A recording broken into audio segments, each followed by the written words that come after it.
제가 오늘 나누기를 원하는 말씀은 같은 상황 그리고 다른 대처입니다. 같은 상황인데 어떻게 다르게 대처했는지를 오늘 이 시간에 아사와 여호사밧이라는 그 두 왕을 통하여서 한번 생각해 보는 시간을 가졌으면 좋겠습니다.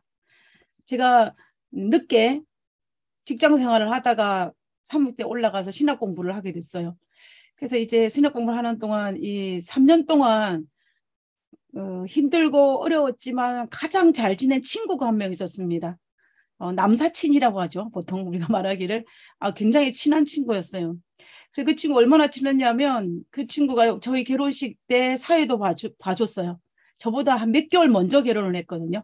그래서 저는 또 이 친구가 결혼 날짜를 잡아놓고 이 약혼녀랑 크게 싸웠어요.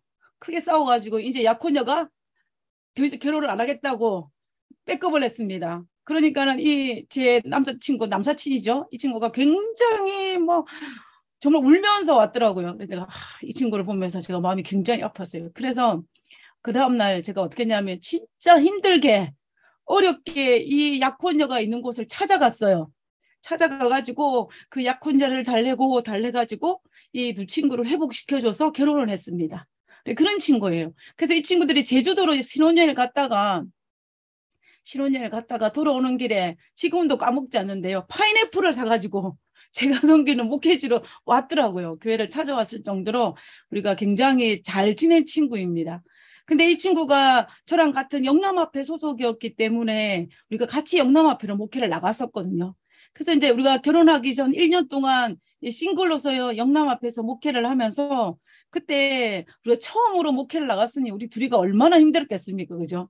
그래서 이제 어떤 문제가 발생하면 전화를 해가지고 서로 상황을 설명을 하고 우리가 이 문제를 어떻게 해결할 것인지를 참 많이 의논을 했던 것 같아요. 그때 우리가 이 문제를 선택한 방법이 뭐였냐면 우리가 지금 당하고 있는 이 상황과 비슷한 상황인 성경에 있는 상황을 찾는 것입니다. 그리고 그 비슷한 상황을 찾아가시고 성경에서 어떻게 해결했는지를 보고 우리가 이 문제를 해결해 가기로 이제 우리가 둘이 이야기를 했어요. 그래서 우리가 이 친구가 이제 어떤 문제가 발생했거나 제가 어떤 문제가 발생했으면 이 문제를 두고 우리가 기도를 하면서 성경책에서 이와 비슷한 상황에 있는 그 배경을 찾아주는 것입니다. 서로. 그러면서 이 문제를 해결해 갔던 그 기억이 있습니다. 저희들이 그렇게 할 수 있었던 이유는 뭐냐면 성경에는 우리가 이 땅에서 경험할 수 있는 많은 상황들과 비슷한 내용들이 성경에 그대로 기록되어 있기 때문입니다. 성경에 정말 좋은 것만 기록된 것이 아니고 때로는 실수하고 때로는 악하고 때로는 여러 가지 다양한 것들까지 아주 적나라하게 기록되어 있기 때문에 우리는 성경을 통하여서 이런 상황 속에서 어떻게 해결하는 것이 가장 좋을지 그것을 우리가 찾아볼 수가 있었기 때문에 우리가 그 방법을 선택했던 것 같습니다. 우리가 살아가는 이 세상도 정말로 문제도 많고 여러 가지 힘든 일도 많고 또 우리가 실수도 많이 하고 이런 상황 속에서 우리가 성경을 보면서 성경에서 어떻게 이 문제를 해결하였고 그리고 어떻게 우리가 이 문제를 해결해 가는 것이 지혜로운지를 찾는 것은 참으로 좋은 것이 아니라라는 생각을 하게 됩니다. 여러분, 제가 오늘 다룰 두 인물은 아사와 여호사밧입니다. 여기 보면 이 슬라이드에는 남방 유다의 분열되고 난 다음에 남방 유다의 왕들입니다. 20명의 왕들입니다. 첫 번째 왕은 르호보암이죠. 르호보암은 솔로몬의 아들입니다. 솔로몬 시대까지는 통일왕국 시대였는데 솔로몬 이후에 북방 이스라엘과 남방 유다로 나눠졌습니다. 그 남방 유다의 첫 번째 왕이 르호보암, 바로 솔로몬의 아들 르호보암이 1대입니다. 근데 제가 오늘 다루기로 원하는 이 아사는 누구냐면 남방 유다의 세 번째 왕이 되는 거죠. 그러면은 이 아사는 솔로몬의 입장에서 볼 때는 자기의 중손자가 될 수가 있을 것입니다. 그게 그렇게 멀지 않은 곳이에요. 옆에 가로층에 녹색으로 되어 있는 것이 뭐냐면 르호보암이 17년 동안 왕으로 나라를 다스리고 아비야가 3년을 그리고 아사가 41년 동안 장기적으로 왕으로 했습니다. 그리고 그의 아들 여호사밧이 왕위에 올라서 25년 통치했다라고 되어 있어요. 우리가 여기 오늘 다룰 이 아사와 여호사밧은 어떤 인물이냐면은 굉장히 의로운 왕입니다. 우리가 이것이 전제에 깔려 있어요. 아사도 여호사밧도 굉장히 의로운 왕이었는데 우리가 성경은 아사가 어떤 왕이었는지를 이렇게 평가하고 있습니다. 역대하 14장 2절에 보면 아사가 남방 유다의 세 번째 왕인 아사가 그의 하나님 여호와 보시기에 성과 정의를 행하여 이방 제단과 산당을 없애고 주상을 깨뜨리고 아세라상을 찢고 유다 사람에게 명하여 그 조상들의 하나님 여호와를 찾게 하며 그의 율법과 명령을 행하게 하고, 아사가 하나님 보시기에 정직하게 하고 그 모든 우상들을 없애고, 이때 아사가 없앤 우상들 중에는 누가 있냐면 자기의 할아버지였던 증조 할아버지죠. 솔로몬이 솔로몬 시대 때 세웠던 그 많은 이방 신당들을 이방 제단과 산당을 제거했던 인물이 바로 아사였던 것입니다. 근데 그리고 또 보면은 5절입니다. 또 유다 성읍에 산당과 태양상을 엎음에 나라가 그 앞에서 평안히 누리니라. 6절입니다. 여호와께서 아사에게 평안을 주셨으므로 그 땅이 평안하여 여러 해 싸움이 없은지라. 그가 견고한 성읍들을 유다에 건축하니라 라고 되어 있습니다. 그래서 우리가 이 아사를 평가하는 역대하 14장에 있는 말씀을 볼 때에 아사는 굉장히 어떤 왕이었냐면 여호와 보시기에 선한 왕이었습니다. 우리가 역대하 15장 17절에 있는 기록을 보면 그 산당 외에는 거의 모든 우상들과 제단들을 다 허물었다는 것을 볼 수가 있습니다. 아사가 얼마나 종교 계획에 대해 열정적이고 열심했냐면은 자기 할머니였던 태우 이 마이가가 우상을 숭배했다는 그 이유로 그 태우의 자리에서 폐위시킨 왕으로 유명한 왕입니다. 그만큼 자기 할머니를 폐위시킬 만큼 그는 종교 계획에서는 정말로 열성과 열심이었던 사람이었음을 우리가 알 수가 있습니다. 그래서 우리가 성경을 보면은 솔로몬 이후에 이 아사 시대에 정말로 이 전성기를 누릴 만큼 이 경제적으로나 국방적으로나 굉장히 부강한 나라를 이루었던 그 왕이 바로 아사였습니다. 제가 이렇게 아사에 대해서 장황하게 설명하는 이유가 있어요. 아사는 성경에 기록된 전부 14장에 있는 기록을 봤을 때는 굉장히 그는 선한 왕이었다는 것입니다. 선한 왕이었는데 그렇게 되니까 나라가 점점 부강해지죠. 그러면서 그에 따라오는 하나의 어떤 일이 있었냐면 하나의 상황이 있었습니다. 역대하 15장 9절 후반부에 보면 이런 말씀이 있어요. 이는 이스라엘 사람들이 아사의 하나님 여호와께서 그와 누구예요? 아사죠. 그와 함께 하심을 보고 아사에게로 돌아오는 자가 많았습니다. 즉 무슨 말이냐면 이 말입니다. 지금 남방 유다와 북방 이스라엘 나눠져 있는데 예루살렘이 있고 예루살렘에 성전이 있지 않습니까? 이 예루살렘에 이제 아사가 살고 있는데 아사가 살던 시대에 북방 이스라엘에 살고 있는 많은 이스라엘 백성들이 누구에게로 내려왔다? 남방 유다. 아사가 섬기는 그 시대 때 내려왔다라는 것을 성경은 기록하고 있는 것입니다. 한마디로 말하면 자기 조상으로부터 물려받은 자기 땅들을 버리고 어디로 쫓아온 거예요? 성전이 있는 남방 유다라는 것입니다. 우리가 이런 기사를 읽어보면은 이런 것을 미리 예견해서 두려움에 떨었던 왕이 있습니다. 그 왕이 누구냐면 여로보암이죠.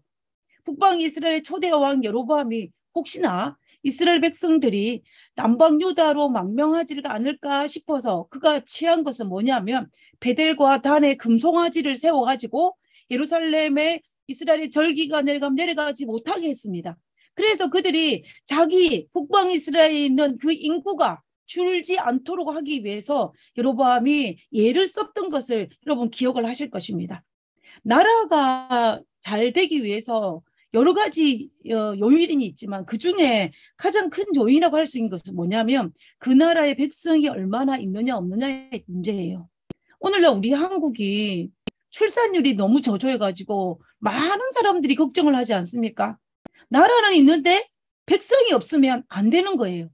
그런데 지금 이 남방유다의 아사가 종교 개혁을 함으로 말미암아 많은 이스라엘 백성들이 아래로 내려와서 유다의 인구는 어떻게 되고 늘어나고 북방 이스라엘의 인구는 줄어들었다라는 것을 성경은 기록하고 있는 것입니다. 아무리 여로보암에 내려가지 못한다고 할지라도 어떻게 돼요?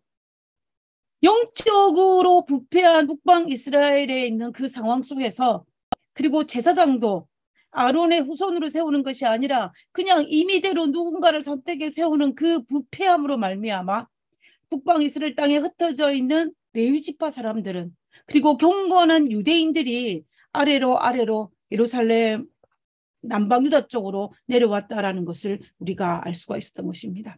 여로보암 시대 때에도 그런 일이 있었는데, 어느 시대에 남방 유다의 세 번째 왕인 아사가 통치할 때에는 더욱더 많은 북방 이스라엘 사람들이 아래로 내려왔다라는 것을 성경은 이렇게 기록하고 있는 것입니다. 그들이 내려온 이유는 제가 앞에서 말씀드렸던 것처럼 종교개혁이죠. 종교개혁입니다. 영적으로 부흥을 했기 때문에 영적인 사람들은 아래로 내려온 것입니다.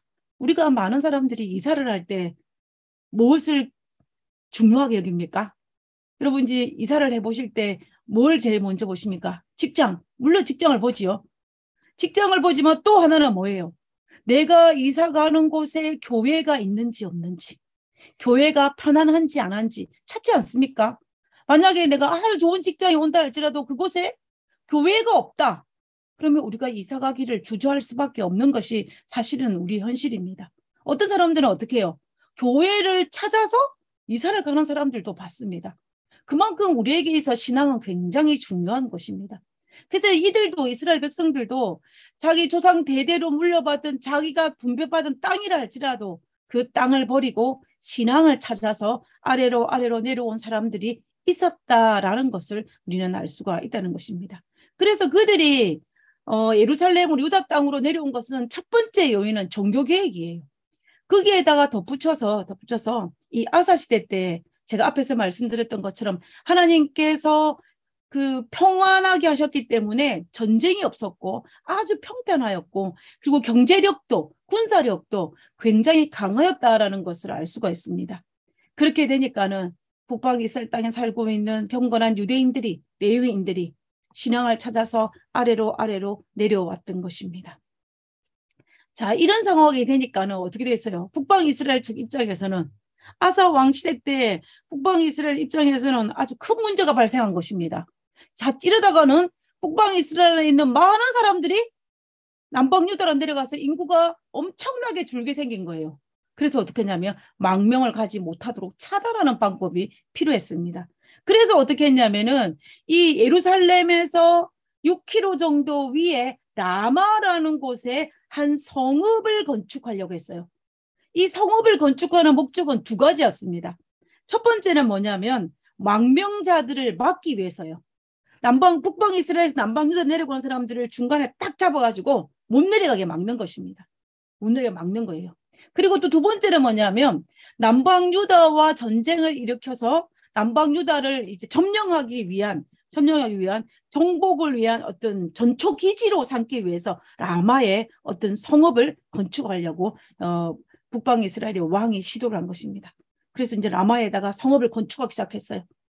자, 이런 상황이 되니까 아사 왕의 입장은 어떡합니까?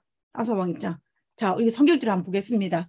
16장 1절입니다. 아사 왕 제 36년에, 아사가 왕위에 오른 지 36년입니다. 아사가 41년 동안 통치를 했는데 36년쯤 됐다는 거예요. 오랫동안 통치하고 난 다음에요. 경험도 많고 이제 여러 가지 많은 게 있을 때입니다. 그때에 이스라엘 왕 바하사가 유다를 치려 올라와서 라마를 건축하여, 라마, 예루살렘에서 6km 정도 올라가는 곳이 라마입니다. 이 라마 건축된 것은 베냐민 땅이에요. 그러니까는 북방 이스라엘의 경계선을 살짝 넘어서 남방 유다 입구에, 땅의 입구에다가 라마를 건축한 것입니다. 그래서 사람을 유다 왕 아사에게로 왕래하게 하지 못하게 하려 한지라 딱 망명을 막는 거예요. 그러니까는 이 아사 왕 입장에는 어떻게 해요? 큰일이 난 것입니다. 자, 지장자가는 라마가 건축되면은 인구가 그 북방 이스라엘에서 내려오는 것을 막는 거는 고사하고 자칫 잘못하다가는 이 라마의 성읍을 건축하여서 남방 유다와 전쟁을 치르는 상황이 된 거예요. 그리고 또 그가 그런 상황이 되니까는 이 아사가 하나의 방법을 고안했습니다. 그가 방법을 고안해낸 것이 뭐냐면 정말 어떤 걸 하냐면 여기에 보면은 이 아람 여기 보면 그 요단강 동편에 에돔, 모압, 암몬, 아람 있지 않습니까? 이 아람의 왕이었던 베나닷에게 도움을 요청하는 거예요. SOS를 칩니다. 전쟁의 위기에 처하니까는 이 아사가 이방 왕인 아람 왕인 베나닷에게 도움을 요청하는데 도움을 요청하면 그냥 도와달라고 하면 안 되지 않습니까? 뭔가를 대가를 지불해야 되지요. 그래서 대가를 지불한 것이 뭐였냐면은 여호와의 성전에 있는 성전 기물들을 꺼내가지고 어떻게 해야 되냐면은 그 아람 왕에게 갖다 바치는 것입니다. 동맹을 요구하면서 도움을 달라고 요청을 하는 거예요. 도움을 요청을 했습니다. 이 아람과 유다가 동맹을 해주고 라마의 성읍을 건축하는 것을 막으려고 시도했어요. 그 동맹의 결과로 어떻게 됐냐면은 라마의 성읍을 건축하는 것은 북방 이스라엘이 실패로 돌아갔습니다. 그래서 북방 이스라엘은 라마를 건축하는 걸 포기를 하고 본국으로 철수를 했습니다. 아마 이 아사 왕, 유다의 왕이었던 아사 입장은 어땠을까요? 굉장히 마음이 좋았을 것입니다. 역시 내가 아주 탁월한 선택을 해서 이 이방 땅 아람 왕과 동맹을 맺어가지고 북방 이스라엘을 잘 처단했다라고 생각을 했을 것입니다. 이런 상황에 있을 때에 정말 자기가 승리로 기뻐하고 있을 때에 어떤 일이 발생하냐면 누가 찾아옵니다. 누가 찾아오냐면 그때에 승리하고 기뻐하고 있을 그때에 선견자, 선지자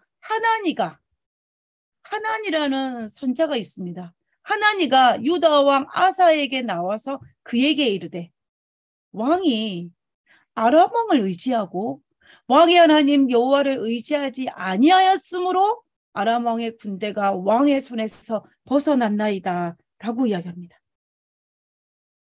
그 다음에 16장 9절에 후반부에 보면 이 일이 어떤 일이에요?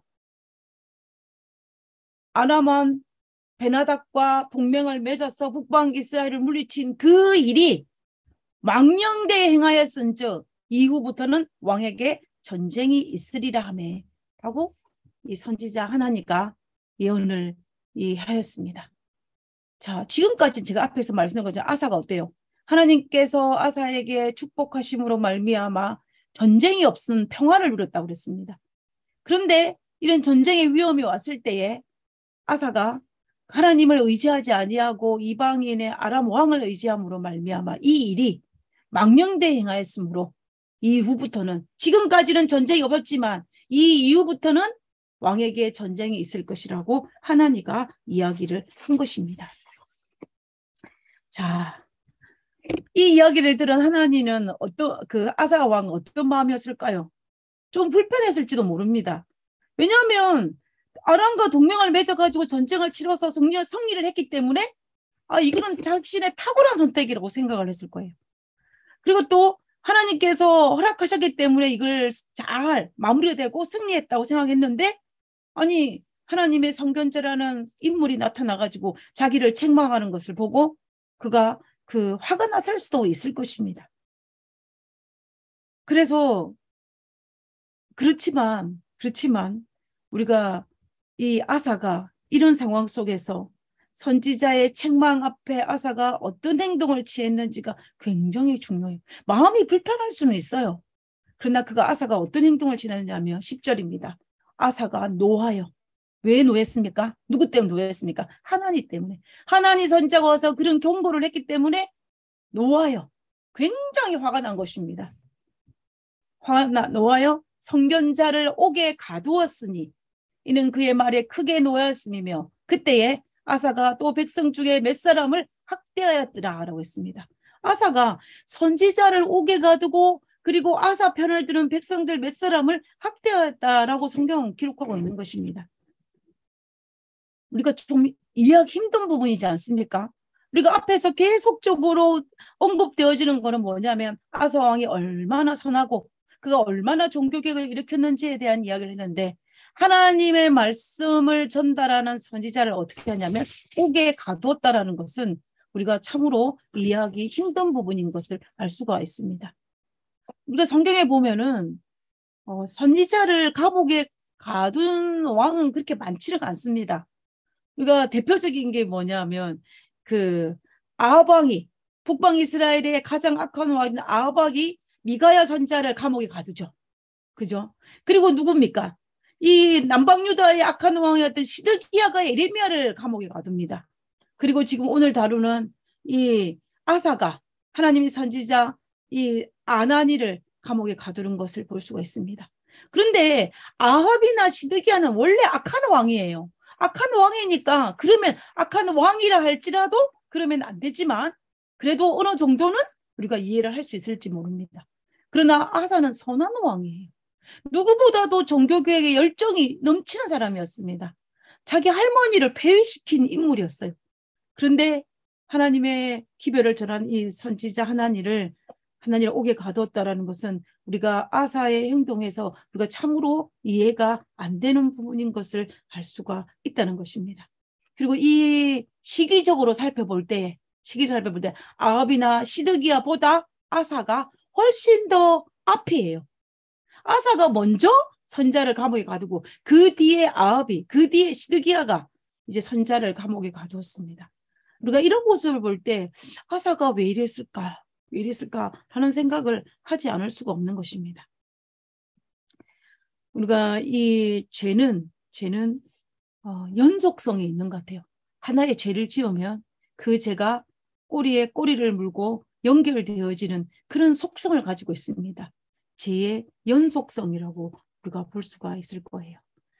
선한 왕 아사가 북방 이스라엘이 침략하였을 때에 하나님을 의지하지 않고 아람 군대를 의지하는 죄를 짓자 선지자를 감옥에 가두고, 그리고 거기에도 부족하여서 백성들을 압제하는 그 죄를 더하는 우리 누구를 볼 수 있냐면 이 아사 왕의 모습을 볼 수가 있다는 것입니다. 자, 그런데 참으로 신기하게도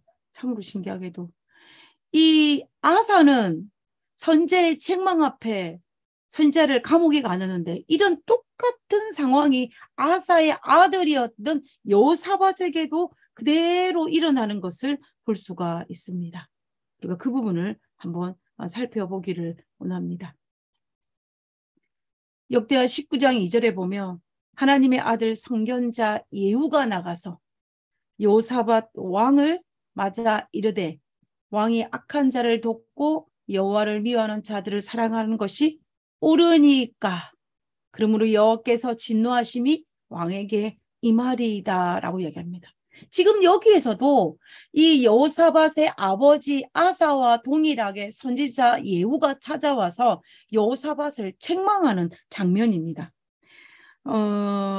우리가 아사도 선한 왕인 거 마찬가지로 여호사밧도 굉장히 선한 왕이었습니다. 선한 왕이었고 이 여호사밧은 정말 아버지가 실수한 것을 반복하지 않는 그런 끝까지 전쟁 때에도 이방 민족과 동맹하는 것이 아니라 하나님을 의지하는 왕으로 유명한 왕이 바로 여호사밧이었습니다.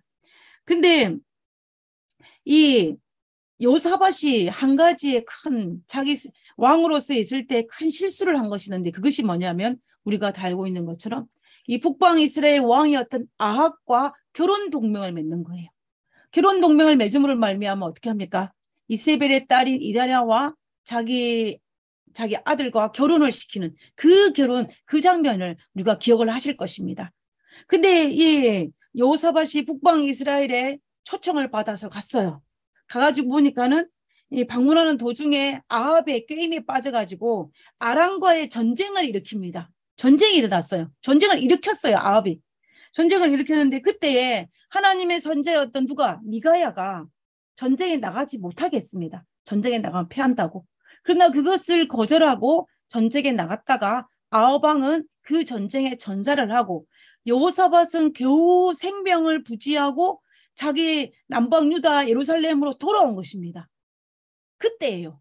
그때 돌아와가지고 이제 겨우 전쟁에서 죽다 살아나가지고 큰 위기를 당했다. 자기 생명만 부지하고 남방 유다로 내려와가지고 이제 궁궐에 도착했을 때에 그때 하나님의 선지자 예후가 와가지고 왕이 악한 자를 돕고 누구예요? 아합이죠. 아합을 돕고 여호와를 미워하는 자들을 우상 숭배하는 자들을 사랑하는 것이 옳으니까 옳지 않다는 거죠. 당신이 잘못했다라고 책망하는 것입니다. 자, 여기 등장하는 예후는 누구냐면은 우리가 그 아합 북방 이스라엘의 왕이었던 예후가 아니고 선지자 예후예요. 여기 하나님의 아들 선견자 예후라고 하지 않았습니까? 그러니까 아사 왕 때의 아사의 왕에게 책망을 했던 하나님의 기별을 책망의 기별을 드렸던 그 하나님의 아들 예후입니다.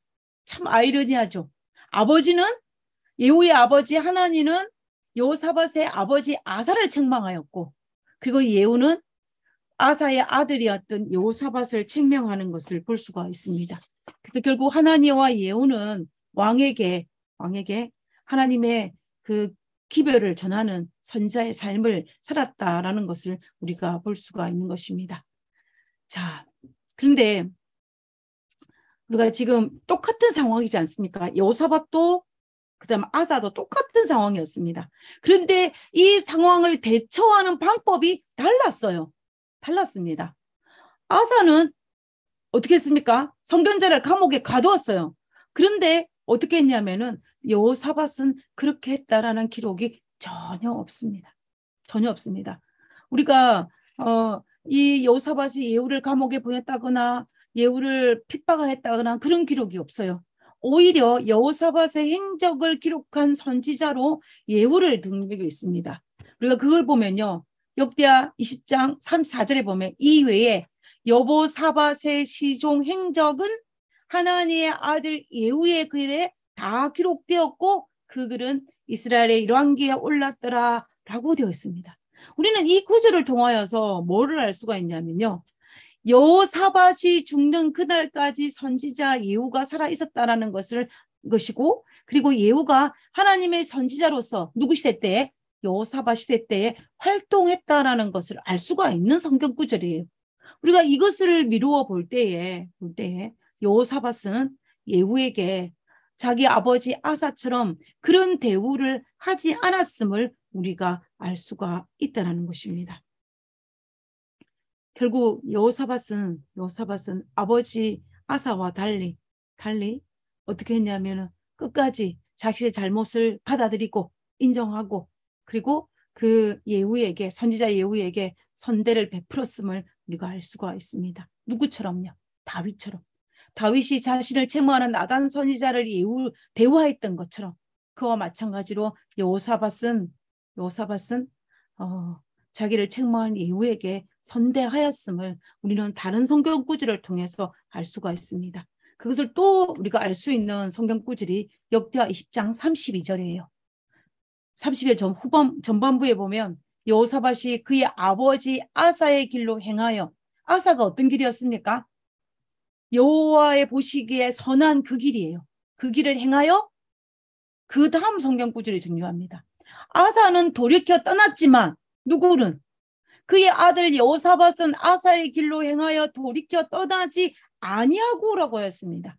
그리고 여호와 보시기에 정직히 행하였다라고 성경은 기록하고 있다라는 것입니다. 우리가 이 말씀을 통하여서 정말 돌이켜 떠나지 아니하고 마음이 변하지 아니하고 처음 가졌던 하나님의 그 신앙이 변하지 않았음을 이야기하고 있는 것입니다.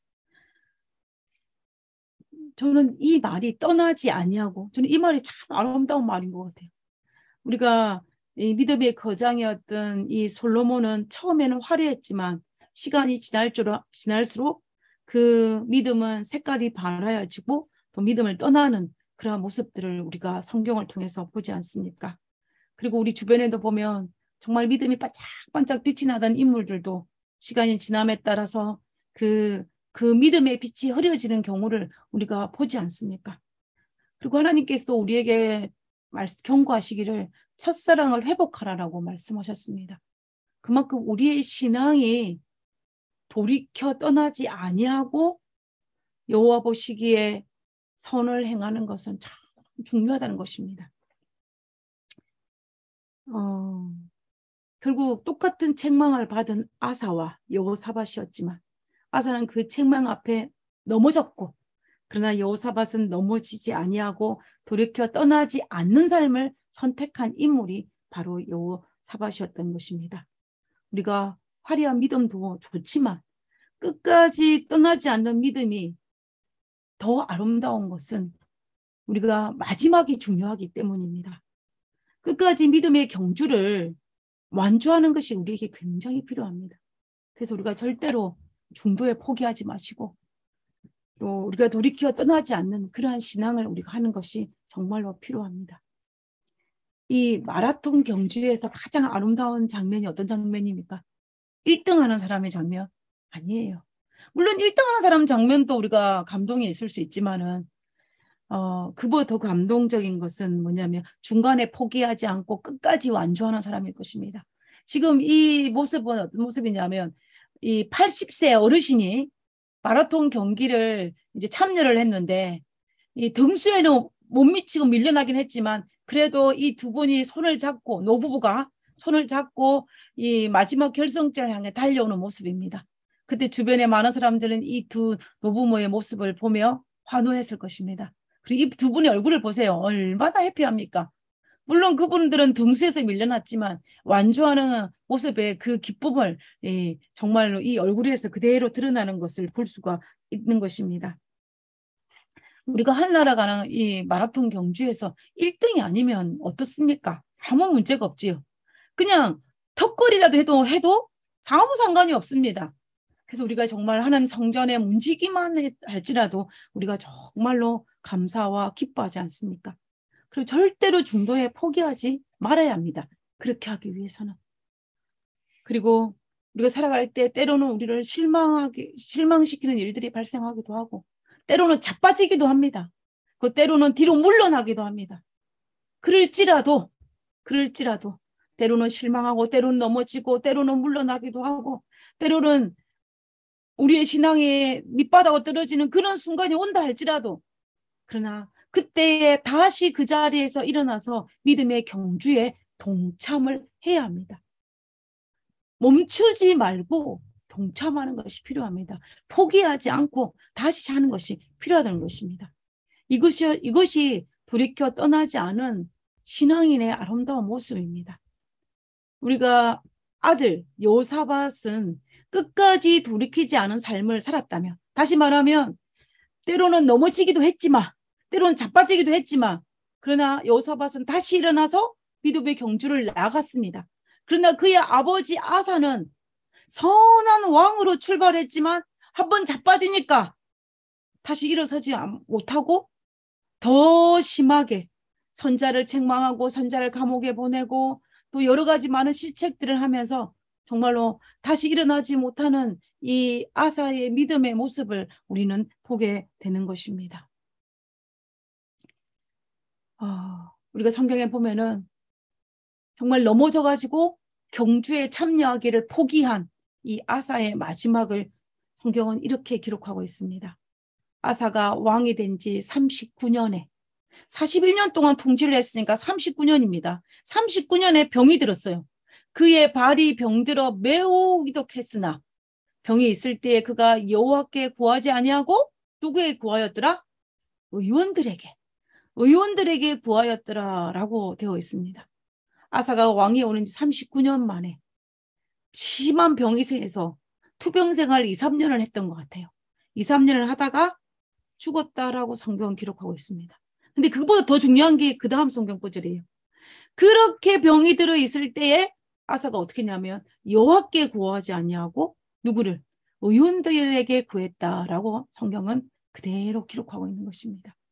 북방 이스라엘에 쳐들어왔을 때에 하나님을 의지하지 아니하고 아람 왕을 의지한 것과 똑같은 모습인 것입니다.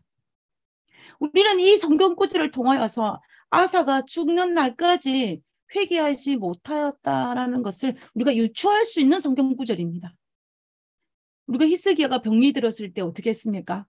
하나님 앞에 무릎을 꿇고 하나님께 모든 걸 의지했던 이 히스기야의 모습과는 너무나 대조되는 이 아사 왕의 선한 왕이었던, 한때는 정말로 아름다운 믿음을 소유한 선한 왕이었던 아사의 모습인 것을 볼 수가 있습니다. 결국 한때는 선한 왕이었지만 회개하지 못한 이 아사의 마지막은 참으로 슬픈 것을 볼 수가 있다는 것입니다. 우리가 이 땅을 살아가면서 우리는 누구의 신앙을 우리의 본으로 받는 것이 필요하냐면 여호사밧입니다. 여호사밧이 실수를 하지 않아서 여호사밧의 삶을 따라가는 것이 아니라 실수했을지라도, 자빠졌을지라도, 낙심하였을지라도, 물려났을지라도 다시 일어나서 믿음의 경주에 동참하여 나아갔다는 그 사실이, 우리가 이 땅에 살면서 때로는 넘어지고 때로는 책망을 당하기도 하고 또 자빠지기도 하고 실수를 하기도 하고 여러 가지 많은 오점을 남기지만, 그럼에도 불구하고 다시 하나님 앞에 머리를 조아리고 믿음의 경주의 대열에 다시 동참하였던 이 여호사밧처럼 우리도 끝까지 믿음의 경주에서 중도 낙오자가 되는 것이 아니라 나가는 것이 필요합니다. 그래서 우리에게 어떤 상황이 닥친다 할지라도, 어떤 여건이 닥친다 할지라도 누구처럼요? 여호사밧처럼 내가 그 상황이 어떤 상황이라 할지라도 하나님 앞에 다시 부복하고 다시 일어나서 믿음의 경주를 뛰는 우리 모두가 되었으면 좋겠습니다. 그래서 마침내 예수님께서 오신 그날에도 우리가 믿음의 경주를 포기하지 않는 우리가 될 때에 비로소 예수님께서는 우리를 하늘에 데려가실 것입니다. 우리 모두 끝까지 이 두 어르신들처럼 달려가기를 포기하지 않는 우리 모두가 되기를 간절히 바라면서 오늘 말씀을 마치도록 하겠습니다.